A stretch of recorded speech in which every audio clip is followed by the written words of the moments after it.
Hey guys, this is Stuart. I want to take 1 minute of your time today to talk about 3 things that are going to help you in your personal evangelism. First, make space. One of the biggest problems that we have in our current time is that we just don't have enough time to work evangelism with the friends and relationships that we already have. We're too busy, our schedules are too full. We need to make margins in our daily schedules and in our weekly and monthly routines to create space, to make space for us to be able to have opportunities to communicate the gospel to other people, to make friends, which brings us to point number 2. Make friends. So make space and make friends. We should be making friends with people outside of our congregations, outside of our church. They shouldn't be our primary friend group. That's true.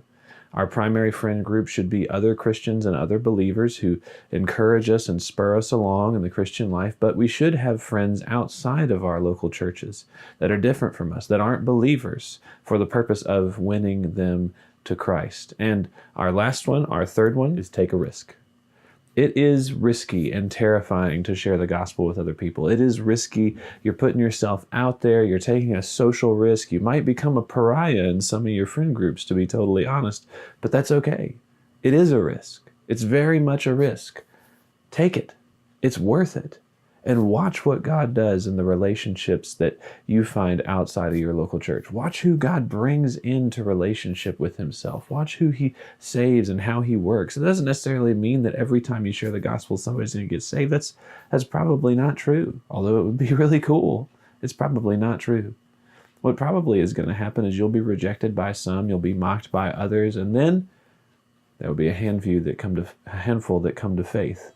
Because of your words, because of your messages. And you're sowing seed. The Bible says Paul plants, Apollos waters, but God gives the growth. Who knows what God's going to do with the messages that you're sowing into people's life over time? For me, whenever I became a Christian, it wasn't just a one-time experience, but it was the message sowed into my life over time. And then eventually, I came to faith. God gave the growth. May that be the story for many of the people that you speak the gospel to. Make space, make friends, take a risk. It's worth it.